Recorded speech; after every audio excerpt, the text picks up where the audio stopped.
n'obusiru bwe n'obutemu bwe kubanga Muhoozi bamuyigiriza obutemu n'obutafaayo nga mwana muto kati yo kyokutta omuntu it's none of his problem bw'oyagala kutegeera Muhoozi bulungi Kainerugaba oyo mumubuuze ku muwala wa gundi wa Lukyambuzi kye yamukola kati amutte n'omutwe yagwasa oyo omwana gwolaba oyo kyova nti akola ebintu ye bamuyigiriza okuva nga muto n'okutweninga amagye agage kutemula nti obuyinza bulina kuba kutemula kakati bw'aba alikuutinga Muhoozi bali kuutinga mu Ssembabule ne mu Lwemiyaga kyevudde concentratinga ku area eyo mbawe the other side of the essay mbalage nti you people you must read this and you must understand our position in a new Uganda kubanga mu bana abagamba mu Lwemiyaga ne Ssembabule nti mwe mulina rights zonna ez'emirimu mwe mulina rights zonna ez'okukuuma empire ya Museveni ne Muhoozi nga utafiira ennyini bw'agamba kubanga bo balowooza nti Muhoozi bw'amala okuyingira ku bwa pulezidenti wa Uganda n'amala okufuuka pulezidenti nga bw'olaba North Korea kye nabagamba kyazimba empire okutuuka nga bazimba ne nuclear mu Uganda it's going to be like North Korea Kim Il-jong-sun simanyi nga bwe byali kati bwe biri bigenda mu maaso mane musharinge programu eno nkulu nnyo bw'olina ky'obuuza kiteeke ku comment wali essimu yange nja kugizzaako wano ngibawe otegedde saaji kyaginze kaakati special status eya Ssembabule ne Lwemiyaga gyendiko olwaleero kubanga yewava Special Force Command evetoolo monna mukijjula mukyamuhoolo monna mwabatuusi mwe bali otegedde okuva Congo eyo gyomulaba mu M23 okuva Rwanda okuva Burundi niyo traininga a special status niyo baba wa sente mpitirivu niyo privileges n'obuyinza bungi nnyo nti eno empire yammwe mumulina ogikuuma ogitulugunya.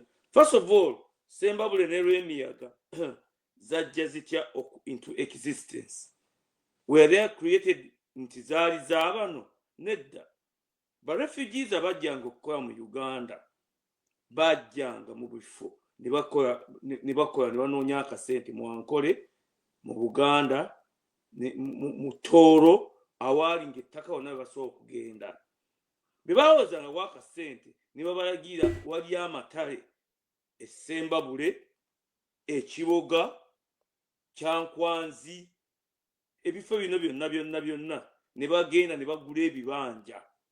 That's how this administration started. Okutuuka nti tutuuse ku point wano we tuli be baagulanga ebibanja kubanga edda wagendanga n'osenga ku kyalo kababulira ebintu Uganda gye yava abantu abamu tebabimanyi bulungi. Buli kyalo kyabanga tekirina bantu ng'abantu baleeta abantu bagobye eyo ba refugees abasezi ababbi ne basenga mu bitundu ebitaliimu bantu era nga omusenze yabanga ne special status okuwelcoming omusenze munne mwajjanga ne mumuziyamba okumuzimbira ensiisira najja n'obuntu bwe najja ne mumuyamba ne mumuwa ensigo ne mumuwa emmere ne mumuwa kiki paka bwe yestablishinga nga musenze. That's how communities bwe zazimbibwa mu Uganda kati ngezo zendika ez'Essembabule Kiboga Kyankwanzi Kakumiro ezo zonna bwe zaali gaali matale naye amataka gano gaaliko bannannyinigo the land ownership yaliwo nga y'Abaganda. Okiwulira kati Museveni bw'azze ekintu kino Busigi ebadde nti bwafunanga ettaka ng'oli musenze bwe wawezanga w'akasente n'ozaala abaana n'ofuna ente n'otandika okwacumulatinga wealth ng'ogende wannannyini ttaka mwoyo mulungi ne bakuguza ettaka bwe bamala okuguza ettaka ne bakuwa ekyapa. Mujjukire constitution ya Uganda eyaliwo emanyi eriwo kakati 1995 yawa Abanyarwanda status ey'obutuuze abaaliwo. No one disputes this up to 1995. Nja concentrating nnyo awantu awo tulabe engeri tusomesa abantu bano bategeere ekintu kino. Kakati teyawa open door nti buli anajja after ajja kujja afune status okujjako bus right eriwo nja gisomesaako kuba kati Sembabule ne Rwemiyaga zifuuse problem. Bo balina special status under the NRM oba NRA ebali mu Special Force Command be balina obuyinza okutta buli muntu n'okuba police. Bino ebintu bigera kweta emitawaana kubanga no one is going to entertain this anymore.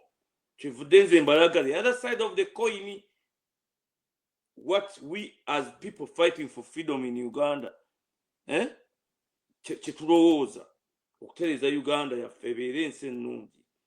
Ekisooka nga njogedde ku ky'Essembabule ne Lwemiyaga amateeka ge balina okubateeka mu Special Force Command ya Muhoozi okuba nti baba balina obuyinza tebagambwako. Mwalabye omwana ono yafudde akyali mu firiji omuki, mwalabye ono omwana yafudde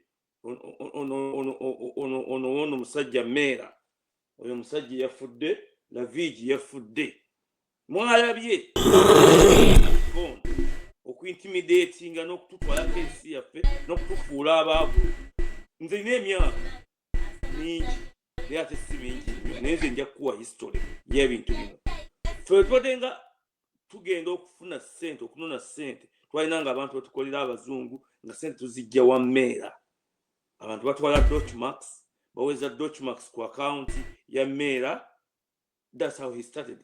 Ye ne Almayo yali musajja mu Ethiopia oba akyaliyo mu Uganda eyalina akagundi ekabayagala awo bakayitanga Fasika ekabayagala awo opposite Capital Pub waggulu awo ng'alina ne ka restaurant ako bakayita Fasika akaba Ethiopia. Otegedde ne batandika Meera Forex Bureau just recently 30 years ago. Mwalabye nti mu kufa kw'omwana all government officials ne Bakatumba Wamala bonna ba minister bonna bagenze omukungubagirako. A refugee someone omuyindi avudde ebweru najja mu Uganda na establishing a Forex Bureau n'atandika okukuba ssente ez'ebikwangala ebweru najja n'agula kubanga bamukoleranga weebali mu commission of inquiry nga tumuinquiringa tumujjako n'okumusiba omudidi gwa ssente n'amataka gabbye mu Uganda tujja kubimujjako because we cannot take this nonsense any longer. Otegedde yajja ba Minister of State for Security baani bonna bavunama wuwe an Indian. So the problem of Uganda has been overthrowing the people, the indigenous people of the country by the rule of the gun. Ne mubajjako obuyinza bwabwe bo ne mubasubduinga okutuuka nti bafukamira mu bannamawanga okubajjako. Nze nze Richard struggle mu people power contributing and making sure Kyagulanyi agenda mu ntebe okukyusa kwe ku making sure status quo okuva mu 1945 ekyusibwa. Obugagga, amataka, obunansi okudda mu mikono gy'Abannayuganda oba Muganda oba Muteeso oba Munnarwanda oba Mukyoli oba Mujapadola oba muki nga tufuna status yaffe nate ne tuba abantu bannannyini nsi. Sudiri akeera bukeezi buli kimu akiguze mu bubbi akeera kusamira. Omusajja omu yajja mu lukuŋŋaana lwere yajja mu lukuŋŋaana n'atugamba bali musabire nnyo wano, musabire nnyo Uganda. Musajja kuliko omusajja alina obugagga buyitivu yaleeta ne gurupu namba okugijja e India bakeera kusamira sacrifices. Gye byaweeredde yabirabye kubanga owenyini yalugendeddemu era omuliro gwamwokezza. The only begotten son yagenze ne Museveni bw'aneesiba ennyo ku Bannayuganda, his only begotten son in any way ajja kulugenda kubanga munalowooza ati fe munaatunyigiriza bannannyini nsi ne mulowooza mujja kututwalako ebyaffe, mujja kututwalako amataka, mujja kututta, mujja kukola buli kimu. Fe tusirike kubanga your supreme people. Fe kyetuwa special program eno ku lw'emiyaga ne Ssembabule bategeere nti first of all wano waliwo bannayuganda bemmanyi baprofesa babajjako eka z'ettaka bina. One of the people nze mbamanyi ne address eka bina ettaka baaliwamba babajja okugula ebibanja ne bajjayo ebyapa ne babakolera ebyapa ebisime mubiyita muti nga tekuliko nannyini gavumenti neekuwa ekyapa ebyebibanja ettaka ne lifuuka lyabwe. That's how they have accumulated the lands of Ssembabule, Lwemiyaga, Mubende, gyonna ne babawa n'emmundu. Bo babawa emmundu okukuuma ente zaabwe era mwabalabanga ku makubo kati ndudogera e Uganda myaka mingi. Kalamojja on the other hand ne babajjako emmundu nga bakuuma bisolo byabwe. Eno baabawa emmundu Ssembabule, Lwemiyaga era nga batamu nezi AK-47 balunda ente zaabwe. Teri abakwatako ate teri abalumba. Eno Kalamojja bo ne bazibajjako. Gavumenti yo yennyini neetwala abalaalo baayo nebba ente okuva e Kalamojja nezikuba ng'eziyisa mulira mu kyoli omwo nezikuba neswala paka mu Nkoola nezikkirira kati bazirira ddawa. Mulaba okujooga katugezaako okuwa kintu kino. Kaka tugere ku kintu kino ekiri constitutional nti under the federal system of government nga tugifunye mu Uganda okusettlinga conflicts zaffe ne Kampala tu Buganda kubanga ekyo tubakikola ki ne economic system nti bannansi okubaddiza obuyinza nti be balina obuyinza mu economy gwe nannyini factory gwe nannyini administration ekitundu gwe nannyini bakozi ate buli muntu alina obusobozi gye tuyita national capitalism okugjawo obutakola okugjawo okubba buli kimu. Kankuwa example ku mulambo gw'oyo omwana Rajiv amwogerera Dr. Mulamba yayogerera omulambo naye nga bannayuganda bameka abatalina badokita wadde gyagenda kulaba musawo mu Uganda bameka nga mu America kumpi buli muntu 20 balina dokita gye bagenda bakikola nti health care system bibye tulwanira okukola mu Uganda titweyinga abasawo bannansi buli muntu nti ne bw'aba agenze mu ddwaliro ne bw'aba talina ssente kubanga abantu bakikola mu ngeri eryawo nti waliwo coverage abantu abalina insurance ogenda okujjanjabwa n'abasasula cash kati nga mu Uganda bw'olaba okitegedde naye ne wabaawo ne gavumenti omutindo gwe sente zeeteekayo nti senga omuntu azze nga is a foreigner temujja kumugamba nga yeetaaga okuyamba afunye accident ate sooka olete miliyoni 10 osasule wali nedda si bye tulwanira nti omuntu yenna anaayingira nga mu ddwaliro yonnaka wadde kiriniki mu mazima mulina omujjanjaba. Ebintu bino byetulwanirira okutereeza mu ggwanga. Kati kankulage ekintu kino engeri gye baakikolamu mu Massachusetts ekya special status kati ngeri gye tugenda okuwa bano abantu bagitegeere tetulwanyisa bo naye ekintu ky'ettaka tujja kitereeza. Ettaka lirina okuddayo ewa bannannyini lyo. Kati bw'oba ggwe kitaawo ne jjajjawo yagula ekibanja e Ssembabule ne Lwemiyaga kwanza jjajja wange yali Kasonji manya gundi taata wange yali Kasonji Kasonji awo era nagendangayo nnyo ng'obuusa akagga n'ogenda nga gye baaziika Richard awo obuyumba nabulaba nagendangayo eventually ettaka lyayitumba ne balitwala ekinoni awo eri nga wala nnyo abaana baamugulira ettaka naye maama waffe Munnalwanda taata waffe yali musajja Muganda. Kakati integration between Baganda and Bannalwanda, it has been there and it will remain so. Tovanto tunula Omuganda bwoti nga Muganda naye nga taata Munnalwanda oba maama muki tetufighting ekyo kino ekireeteddwa okutuuka ku kyayo buli wano kyetugezaako kugolola tunakigolola tutya so that you people temulowooza that we are your enemies and you are going to come out okutta abantu nga mudifendinga Muhoozi ne Museveni okuzimba empire n'okutujjako ensi yaffe. No one is going to tolerate this nonsense. Kankubabuli ekintu kino mu America buli kitundu kyaweebwa constitution bane kyova obudde bungi nnyo nga tusoma constitutional laws ne constitution mandate and the making of the American Constitution nga bweba nti America is one of the best countries. Bwe bakola constitution ya America nti no the United States of America bagenda nga bagatta buli state nga katugera kugatta Massachusetts ne constitution yayo ku constitution ennene tugera kugatta constitution ya Chicago ku constitution ennene tugera tugatta constitution ya New York ku constitution ennene tugera kugatta kati so is Massachusetts gye nkusomesaako olwaleero. The Massachusetts Constitution does not explain does not grant Brooklyn, which is a town here, Yabaju, any special status, but Brooklyn can enhance bylaws that are consistent with the state laws and the Constitution of Massachusetts and the country. Abanyankole, Abanarwanda, abali mu Ssembabule nga tumaze okutereeza ekintu kya 1995 abafuna special status kubanga their ways people become citizens.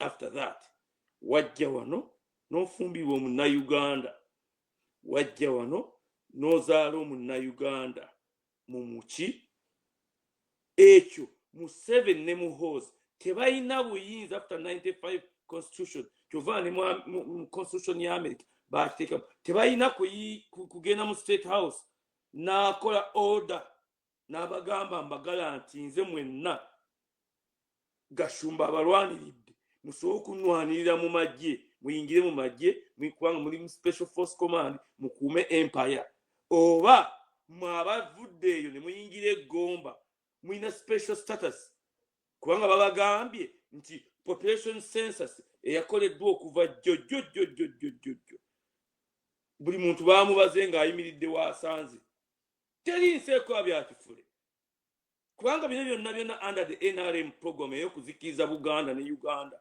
We shall punish these people and we shall destroy them. Museveni nyini abyogera openly ku media nti we are the scapegoat of our own country. Yejja n'abaana bajjajjaffe ne bafa mwe temwalaba ko bantu bafa tuli babuulira ebintu byetwalaba tuli babibuulira bemulaba nti olwayo beefuula nti bamaanyi nnyo otege kakati tetuba nti ffe bannansi ffe tugibwako ensi yaffe tutibwe tube nga tetukkirizwa kukola mulimu gwonna tube nga tubungeeta mu nsi.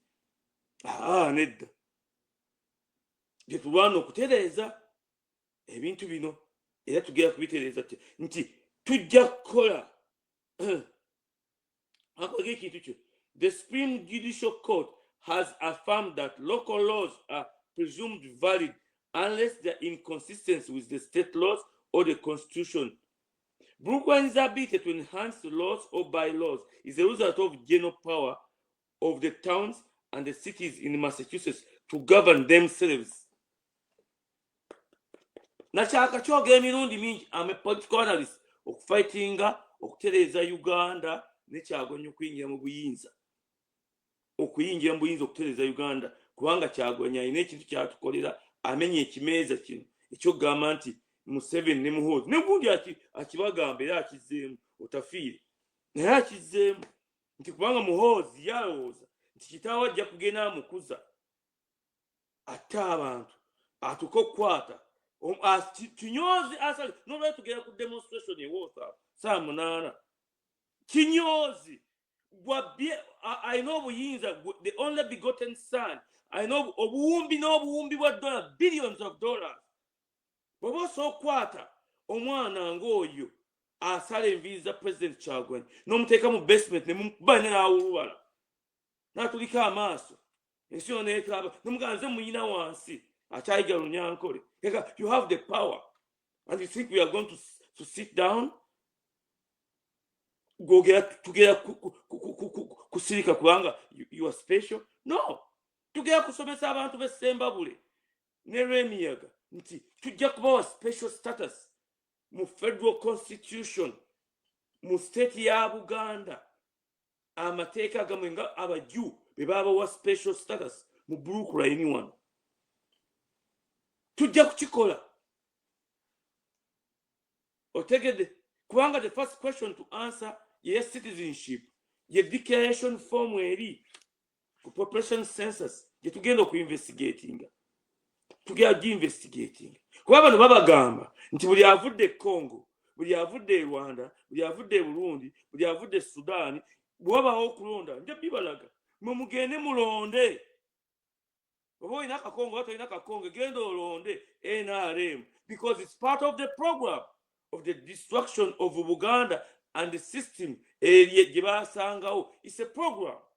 Tetusobola kugireka kuko kotyontinga maaso kinavamba gamba nti president wange Kyagulanyi tujja mulwanira atuuke ku buyinza naye bw'aba agera kusiga mu status eya Museveni awo naye mukuba wakisifuna kifo mu gavumenti tuva nti nze nsopesa nemugaa nti mukama wange nze nkwagala era nkulwanirira naye enkola ya Museveni tetugikkiriza tusobola okutereeza ggwanga litereere mu bulambufu bwe tulina okubeera tuddemu tufuuka abantu tulina okufuuka momboze nti ffe tukuba ebyeyo ffe tugenda e Saudi Arabia ne batugyamu ensigo ffe tugenda tulyanga embwa ziri awo zibungeeta kuba ensi yaffe bagitutte naye ate tukyalina obudde okugitaasa kyetwabagamba ku declaration form kuli ojja kudeclaringa nze musiitwa onyonyole were you a refugee wajja ddi kubanga status bweziri mu UN they just nofanangiye buli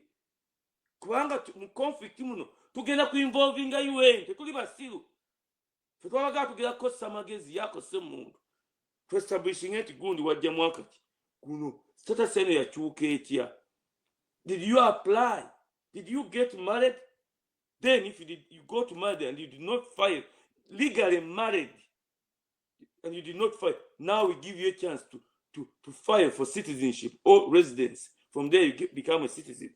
Amateeka tujjagako but mu constitution making tenavamba gamba nti egiri emyezi omukaaga ejja constitution making manya ejja constitution meeting mu myaka 10 tujja kuba tukola ebintu bino. Amateeka gano gakoleddwa kati bannange tugenda kukola kino tugenda kwewola ssente tugenda kukola kino tukikoze mulaba mutya buli muntu addeyo agende tukomewo mu myezi mukaaga nga buli muntu fayiro azikutte mu ngalo bwezi eziva mu kitundu ekyawo azze okukola Uganda empya nga buli muntu mwali. Ekigambo ekyo mukiwulira kyensomesa olwaleero nti abanyankole abali Essembabule Rwemiyaga mwenna mwina special status gye mujja okwekolera mu amateeka mugaagala mutya nomutambula n'omuggo mumukuba abantu kino kyogamba nti ono Museveni atuwadde ensi nze nawamba ensi twawamba mayiro ne mayiro zange nundira konte ebino tujja bitereeza muntu mayiro mmeka zolina okuba nazo twabagamba teri muntu mu family akkirizwa oba tojja kukwata eka nti wabba eka 5 acres meka ogambe zonna nti zange tujja kuzikebera ova mu family ki family yafuna dda ezo eka zibama kubanga obugagga tugera kubuzimba mu industry export and import ne international community western democracy okusobola kuleeta obugagga n'okucreatinga emirimu mu Uganda. Togamba nti nze nnunda ate kyenva nina ekyalo kino okuva eno okutuuka eri tujja kuwa special status eya grazing tukuleetera omuddo omulungi ente kwe zirya nga ziri mu biraalo byazo mu biraalo ofuna amata geegamu olunda ente nyingi olina obugagga businga nawo na bino ebyokukuba ng'otambula butambuzi mu kyalo. Ebyo nabyo na program ya people power egina nti kino ekya constitution kyensooseeko okukola kangende ku kintu kino ekirala kyenjaga okusomesa olwaleero nti babies dying, patients lost, the broken state of Lira Regional Referral Hospital. Kegamba Muhoozi mwabagambe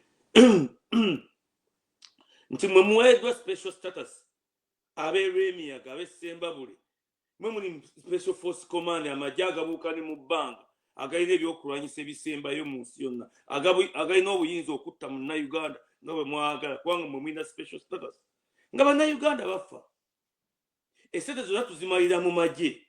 We say no. Tubagamba tugenda kukyusa ekintu kino kimulaba kino amagye tugenda kugasasula gonna wadde gali mu Special Force Command kasatotte muntu kuba gye tulaga fe gye tulaba tekigende tukiraba gye kiraga abantu bagenda kuyimuka lweyagamba n'abasajja b'amaanyi nnyo kangende kusomesa ekintu kino nti kasooke kumanya ekintu kino tugenda kukyusa Uganda nga tekyali muntu afiira mu ddwaliro. Some eddwaliro lino jjagera ku monita olisome ndikuteereddeko kiri ku monita babies dying, patients lost, broken state of Lira Regional Referral Hospital. Bino ntulwanirira nti okuva ekisolo okutuuka Arua ne mu Great Lakes region yonna we have the potential. Tetuconcentrating kulya ssente kyo twaga buyinza okutereeza ebintu bino nga bw'olaba Europe nga bw'olaba America tolina woogera ne bwenyimirira obuyimizi bwe n'enkyama mu kalwaliro wano tebangoba nswa ku kitanda nga banzijanjaba nkola buli kimu kyonna kyetwagala okulwanirira nti buli ddwaliro lirina badokita abamala, buli ddwaliro lirina theatres eziri modern, buli ddwaliro lirina x-rays ne MRI, buli kimu byetulwanirira bino. Nesigama nti Muhoozi mwabateeke mu magye abantu ababoneebone mube n'amagye agamu agabajjanja amalwaliro agabajjanjaba mube nga mwe mulina okukola buli kimu abanansi mubajjeko. Really mulowooze tufe tusirike busiisi tuleme kubagambako tubawa ebintu bino mubitunuulire the other side of the coin mugambe nti abasajja bano kubanga ekintu ekiriwo kiri kimu kuba kati na kino tukiraba wano kyetulina okukola wano kitulina okukola era nolwayo nja kyogerako nti bw'ogenda mu kooti kankuteeka ekintu kino kubanga international politics ayanga kooti kati Museveni ne Muhoozi bafunye advantage ku Trump, President Trump ne Elon Musk. What we have to do is to counter offer our side of the story. Nebo vano olina akutwala mu kooti ku kibanja gunoonyoma kooti bwe bakusingira mu kooti ng'ogamba nti basajja bansingidde mu kooti. Really? Olina kuva n'ogamba nti wadde omusango sigula mu merit naye nange kantwale looyo oba nze kennyini sina looyo ani mugezi kangende mpoze omusango guno tulabe judgment bwebeera n'apiiro kyetulina okukola naffe kyetubagamba this other side of the coin kambalage ekintu kino mukirabe kubanga ebintu bino abantu balowooza nti byakusaaga byetugeza kutereeza Uganda tujja gitereeza tubage ekintu kino Uganda leader mujjukire nti akati Trump alina mukwano gwe President Trump alina mukwano gwe Elon Musk. Ugandan leader meets Starlink to discuss entry into East African nation. Elon Musk okusooka President Trump ng'agenda okulayira yasindika delegate mu State House Entebbe nabagamba nti problem ya Uganda ebadde nti Museveni outmaneuvers.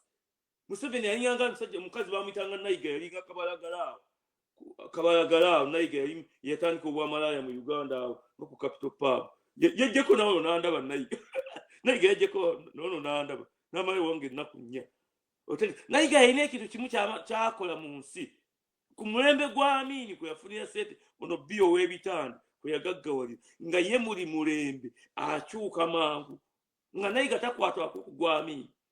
Tugenda okugamba nti abadde bakwagana basajja ba Amini amangu n'embiro nga Nayiga akwagana basajja b'Obote amangu n'embiro ng'akwagana basajja ba Museveni.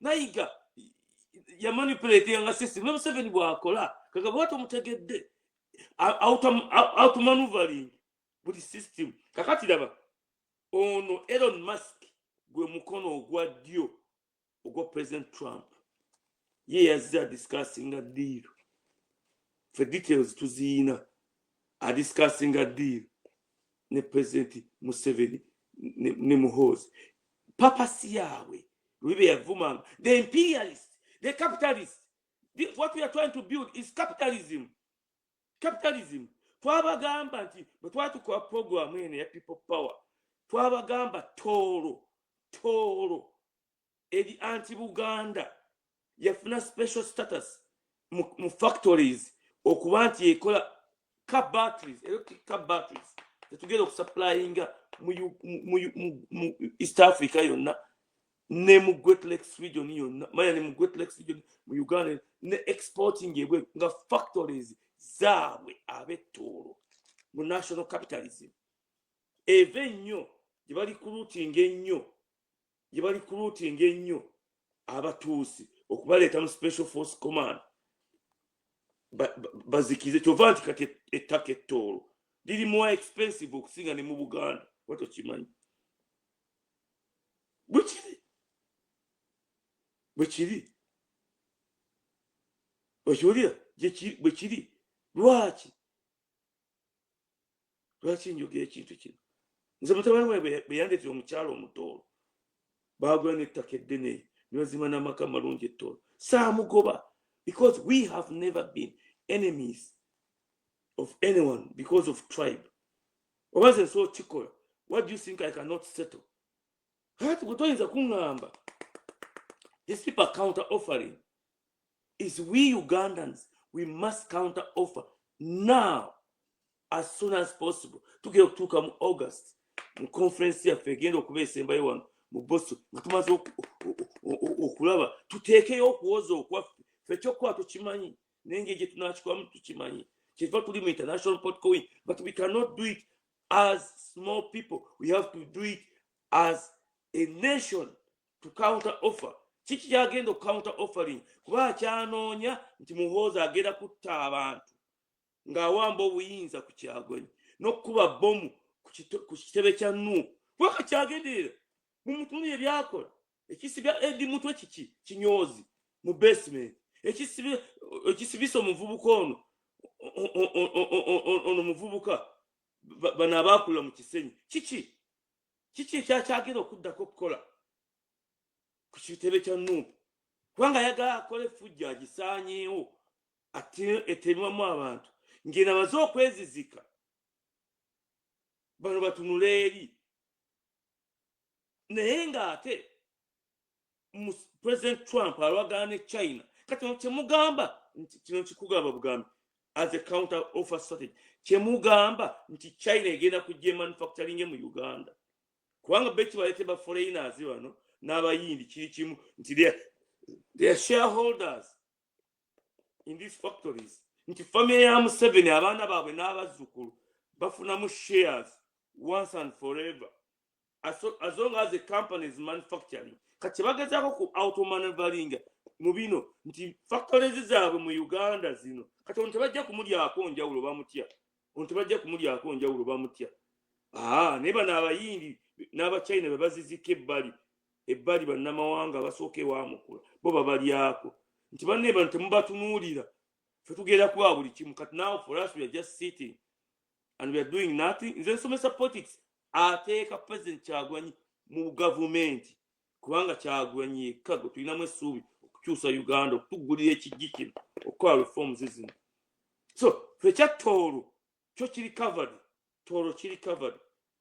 nti kyetwabagamba luli emyaka ffe nti bwe twali tukikola nti buli region Western Uganda the best iron ore in the world ali Mangao Mwankole ono Museveni kati kakyusa value addition ndaa kati sijja enaleeta abayindi nti mu manufacturing kuba balinamu shares tubaga no buli kitundu ekirimu minerals n'abangaza ggwanga naye factories major industries big industries kubanga the 10-point program a government, all heavy industries shall belong to government.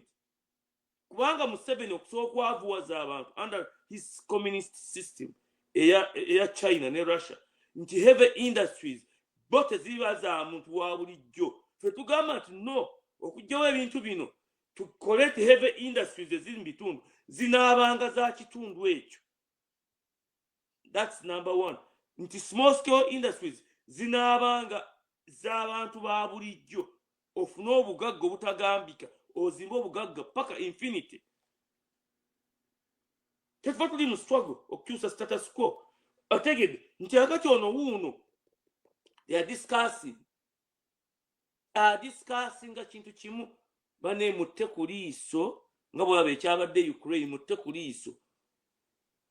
Wano omwana atutte ekintu yajja kuba buli kyemwagala. Ekyo nkimaze. Otegedde Uganda Yoweri Museveni said on Tuesday that he had a productive meeting with representatives of the tech billionaire Elon Musk Starlink, which is taking to establish its presence in the East African country. What is our counter offer in the strategy? Because the decision to go to the polling station, no winning no protecting is ours. Kenavamba gamba nti once we counter offer eri protest vote nebeerawo ekigenda okuddamu kiri kimu nti amagye agaliwo as of now tegajja kukkiriza amagye ga special force command ku manipulating a system kubanga gwo alina special status. Ababbi bennyini be bagenda okulwanira mu Uganda. That's where you have a very good knowledgeable people abagenda okukola mu conflict eno mu kuwandiika nga zi documents bannayuganda bonna nga bakumwe the declaration of principles. These are the documents ezisolvinga conflicts. Kyova nti wemuzeeka ne zizanyirwamu nkyogera buli kiseera bano nja kukirya tamanyi byakola. Mulimu abaali bazzeemu nga beeteekamu ba spokesperson nebyagala okwogera tabimanyi niyo yamusukuma. Akati ffe balowooza tutuule butuuzi tutunule jjako emikutu tuli mu struggle jjako emikutu. Ebintu bino byenjogera bya ggwanga byonna nandibadde ngenda okwogera ebintu bino buli mukutu gwandibadde live okuva ku gwa Sauda Madala. Buli mukutu awa neyandibadde special buli lunaku lusana nga bategeera bye mbasomesa ebibatwala mu liberation. Naye mulimu bali muggyeko emikutu. Abantu tebalina knowledge. Abasajja bano kana akasajja kano kibaawo omuzindaalo kati katandise okulaba nti ezzike likali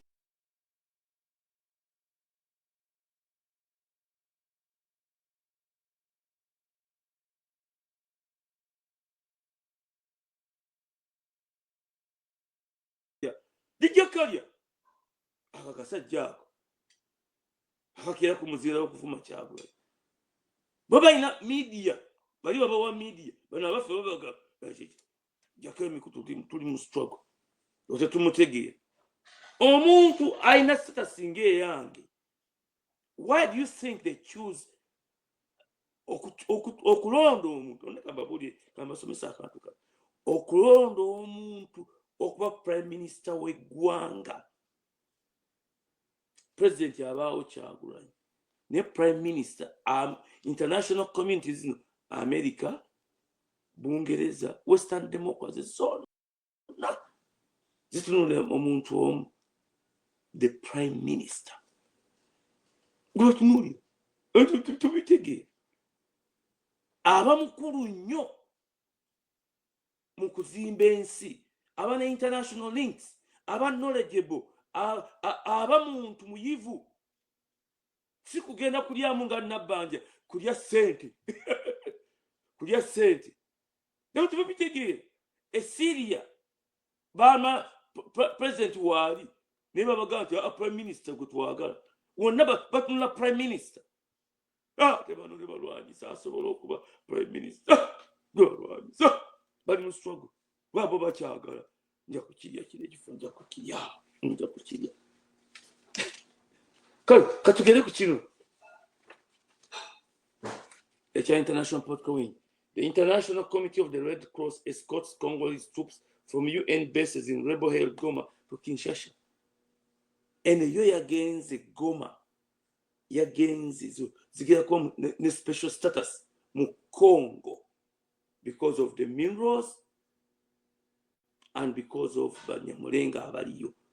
Nze senga mbadde mu conflict nga bwe twali tugipanze luli under the President Biden. Abatuusi n'Abanyarwanda have the right to remain in Congo. Ekyo nkibaddiddemu kuba bayinza okwoza nti mbawala. No, they have the right to be there. Kakati ono Kagame ya outmaneuveringze naga no. Kakati kamabuli ekiri kiri kankyogere. I do not support for the record, but I use it. Museveni ne Muhoozi bayogeranga ADF bameka bwe baggyeeyo e Congo. Bameka bwe baggyeeyo bakikolanga to destabilize the region, to take arms to their friends and colleagues, and to take minerals from these areas. Kyokka bawulira Bamuhoozi ne Bamwenda essente ze babbye n'essente ze babbye mu gold tezibamala. Kubanga conduit yaabwe bwe balaba yeeyo y'omwana eyafudde badde bayisa ngera balowooza nti it will go on forever. Kagamba tezibamala. And they think we should keep quiet. Essente ze babbye Amin kamabulira President Amin kyeyakola. Amin agenda okuva ku bukulembeze bwa Uganda mu 79 yagenda ne 7 billion, was one of the richest president. Amin yagenda ne 7 billion. Is that 79? Emundu kozi esente yazikolanga Kongo Masanga Golodi Diamond byekolanga kyokka nti bamala. For us, we are saying no. We shall solve the issue of solving the Great Lakes region problems. Only 150, according to the newspaper, rebel groups. Abalwanyisa Museveni, abava mu Uganda, abalwanyisa Congo, abalwanyisa Rwanda. It's up to us okuwandika mu counter strategy. The International Conference of Peace and Development. President Trump is a good president, wants peace. He will give it to us. Kati nsomesa bintu ebitwala kyagwe kuba nakiremerako luli olowooza nti nze byenjogera sibitegeera. Nze gwogera okwogera nze mba nalaba kuba nze nina contact ezange gwe ne bwenkuwa miliyoni ya dola toyinza zifuna. Okay. Katugere ku kiri ekintu ekya voting. US says 2 Ukrainian nationals detained for illegal voting in the 2024 presidential election. Ebintu bino tubibagamba kuba Museveni byakozesa okuleeta abantu abatakkirizibwa kulonda mu Uganda ne babawa special status. Gwegenda registering ku LC or making sure mu voting NRM. Kanti walage wano. Kanti walage. Nzo koza nti mbali. Kanti walage. Njaga ogere ku monto osome guliro. Olisome bulungi. No cabinet, parliament as Museveni calls for NRM to village polls. Njaga go esomene mu detail. Ye nyini Museveni nakatweka kwaba akanyanga akobutemu. By just the NRM members. We cannot continue with the status quo. We are going to, after the population census, verification, declare your assets, nabino byonna tugera kuzaayo okulonda tukutereze nga bwe ku America. Buli kyalo abatuuze abaliko baba residents abaliko. Are you a citizen or are you a resident or are you a permanent resident? Constitution ekuwa mandate kyo mu voting system. Bw'oba resident, you can vote in a local election. Ng'olina specific amount of time gy'omaze mu kitundu ekyo. Are you a citizen? Yes, you are allowed to vote in the presidential election. Ebintu bino bikulu bye tugenda okutereeza. Bino tubagamba baganda baffe. bwe mulina status sino abasembabule nga tugera kubikola ekibagenda okubasaba na Uganda ate namwe mukole bweko kiki kubanga bali nagamba nti fe tulina emundu kambalage ekiri kirumu waga bituzo botolaga kino nakyo ngenda kyogerako ekya land donation engeri gye tugenda kikola kambalage ekiri kino ekya Hungary uprising simanyi oba nkipulintins oba sekipulintins naye nkimanyi ngenda kibalaga nti abantu bebabanga bali uncontented for so many years kati nga kino kiraba maa kukikotinga ku mawulire nenkyogerako NUP headquarters cordoned off by SFC Bobi Wine yayogera president wa Robert Kyagulanyi abantu bamubanyigiriza kamawe Hungary uprising ya 1956 muje mugisome mugitegeere okubanyigiriza okwali under the communist system nga babatadde mu Russian influence okubanyigiriza 1956 bawamba ne batwala obuyinza Muhoozi Kainerugaba oyo general wa LDU general wa LDU kitawe gwe owa CDF wa Uganda wali kifo kye kati mukitegeera amakulu gaakyo yakulira amagye mu Uganda zonna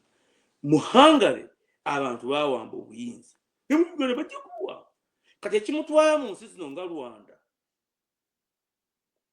Sudan Ethiopia Kenya okuba nti batuuka n'okuwamba Dr. Besigye okumujja ne bakola security arrangements nti bwe bampanga ze bayita Warsaw Pact nti system yange lwakubambi banaaginyigizanga abantu ne bagiwangula onompanga amagye ne tuwangula ne tukomawo era kye baakola mu Hungary mu 1956 amagye buli bwe bawambanga nga bano aba Soviet Union baleeta amagye okuva mu nsi endala nga bawamba obuyinza ku bantu nga batta n'abakulembeze baabo ne bakyajinga treason naye eventually by 1989 the Hungary uprising succeeded mu 89 kubanga embeera oli Museveni bw'abagamba nti mmwe ab'Essembabule mwe ab'Ettoolo ab'Erwemiyaga embeera eriba ya bulijjo fe tubagamba no eventually people will succeed in overthrowing the status quo but where will you go but what tubawadde buli kimu kye mwetaaga nti ekyettaka tujja kitereeza bw'oba omaze ku ttaka ntaatawo yagula ekibanja eka 2 ekibanja n'endagaano oziina ettaka lizeewa nannyiniyo tujja kuwa ogende oweegule ewa nannyini ttaka naye ng'ettaka lizeewa nannyini ttaka naye si bino kugamba nti Muhoozi yampadde kubanga nze nina ente nnyingi fe tubbye kyalo kiramba kyange under the gun tukitwale bampa ekyapa ekyekikwanga bwe tuba tukitereezezza bwe tuba tubawadde special status mwenge gye mwagala okwefuga nga mu Brooklyn kiki ekibalwanya kubanga abantu be banasucceedinga mu rebellion bajja kubagoba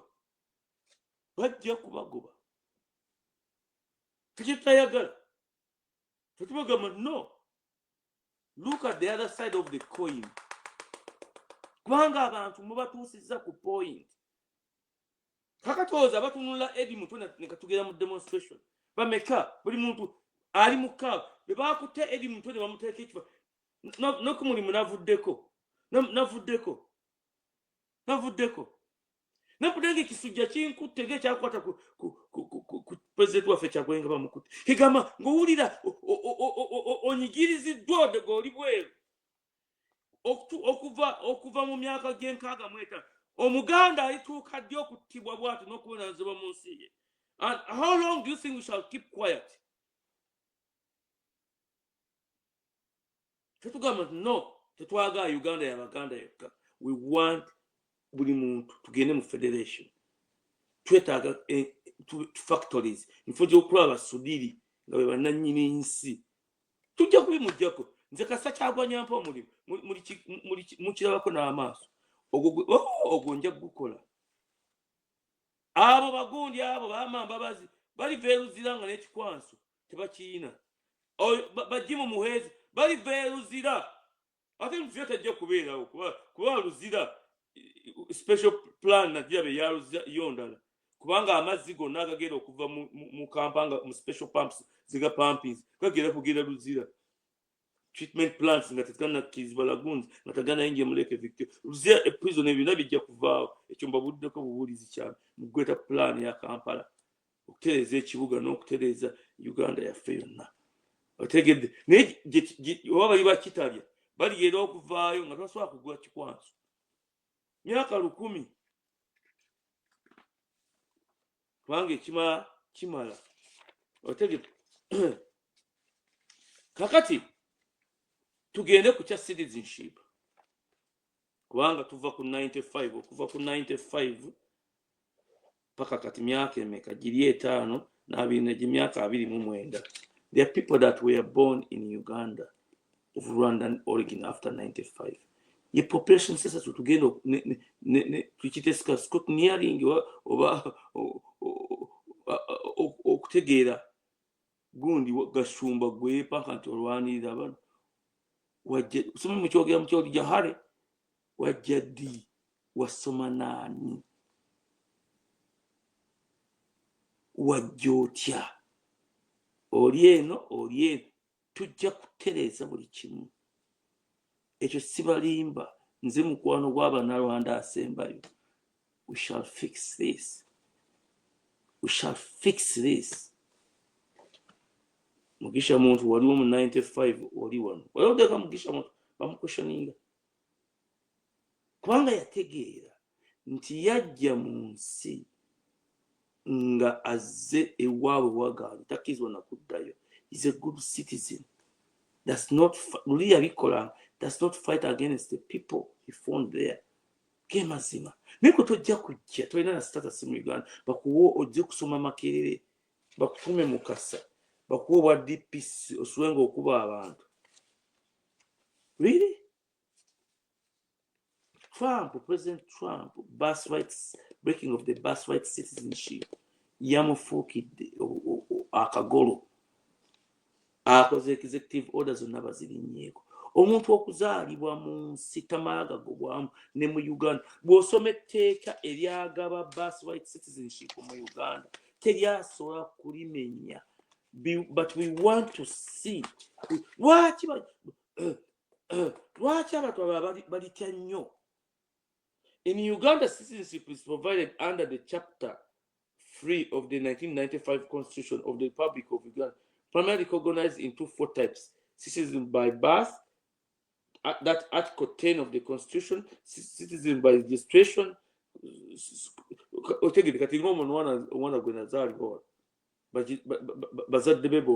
are citizens of Uganda. Automatically, is a citizen. But what I have to do is just register this young girl, becomes a citizen. I mean, it's dual citizen ya America, ne ya Uganda. Ekitu bino tujja kuddayo mu constitution mu kutereeza ebintu bino bulungi ffenna nga namwe weemuli gunto qualifyinga wakajja myaka 5 egiriwo kugashumba ne muhoozi bagamba kubanga ova Sembabule tukuwadde akatabo ka Uganda. Tekijja kuba bwe tujja kuddayo tubitereeze kubanga kyolina okumpa mu Uganda kakibabula ekiri ekituufu kyengenda okukuwa mu Uganda kyojja okumpa e Rwanda, kyojja okumpa e Congo, kyojja okumpa e Burundi, kyojja okumpa e South Sudan. Uganda tekijja kuba kinaabyo ekivandulo. Nze sina rights, gwina rights zonna z'olina. Kyekyo nabasomesaako luli. Essaawa zituuse ndowooza Lumbuye agera kutuuka. Otegedde kyova nti wano bamubuuza constitutional scholars, Trump has voted to end birthright citizenship. Can he do it? Etteeka lya Amerika ligamba kasitojja ne bojja n'olubuto n'oyingira mu Amerika n'ozaalibwa wano. Nze nabe engeri bakikolamu omwana wange naliwo nga bamuzaala bagenda mu maasi jeno wali bateekawo a special nurse ava mu gavumenti, special nurse akola mu ddwaliro ebibadde mu Uganda, atuula wali omwana nga yakazaalibwa bwati mu ssaawa zisooka n'amuggyako fingerprint. Nurse si muntu mulala, zonna n'azimuggyako n'amukuba ekifaananyi n'amuggyako ne fingerprint, n'ababuuza n'amannya g'aba n'abazadde ne musayininga wali, ne bamuregisteringa as a US born citizen right in the hospital, ekitali mu Uganda etugenda okutereeza. Tosobola okuggyako ng'oze mu constitution, ate okukyusa constitution ya America. Free quotas eza federal states eziri mu America zonna zirina okukkiriza ku kintu ekyo. Kyova nti engeri gye bagezezzaako okukyusa constitution, we bagezezzaako okukyusa constitution mu America n'ebalemerera. Katugere ku kintu kino, engeri gye tunaazimbamu eggwanga n'okucreatinga emirimu, kubanga tulina okusooka infrastructure enguudo. Gwajjuka tugenda kujja emmere mu ssaawa ntono nnyo, okugijja e Karamoja, okugijja e Kisoro, okugijja Arua in a few hours. Ngeri wonna weetaaga okuzimba wonna mu Uganda. Government eyes voluntary land donation model to speed up road projects. Fe tubagamba tetujja kukola model ya Museveni eno. Teri ttaka lya bwereere tujja okuwaayo. Tukugamba nti musooke ettaka lyo oluguudo luyitaano olw'eggaali y'omukka awo mu kibuga mu makkati awo. Value y'ettaka ba land buyers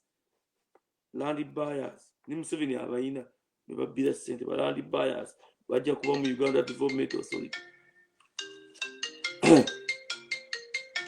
Ba land buyers tujja kukikola tutya? Tujja kubagamba kino na kino na kino, kati gwogenda wali ettaka lyo lirina value weight, tukuwadde ettaka bweriti oba tukuwadde mu development eno empya eriwo, tugiwadde abantu bonna bwe twasengula ne tubazimbira ebibuga ebirala, tukuwadde ekizimbe kipya kiri modern, si buno bubaati buno bwakuyibwa buno. Wali kizimbe kiikyo, ettaka lyali liri miliyoni 8, ekizimbe kyo kiikyo. Exchange baneka nkome wano alemeddeko, tujja kuddamu wiiki ejja.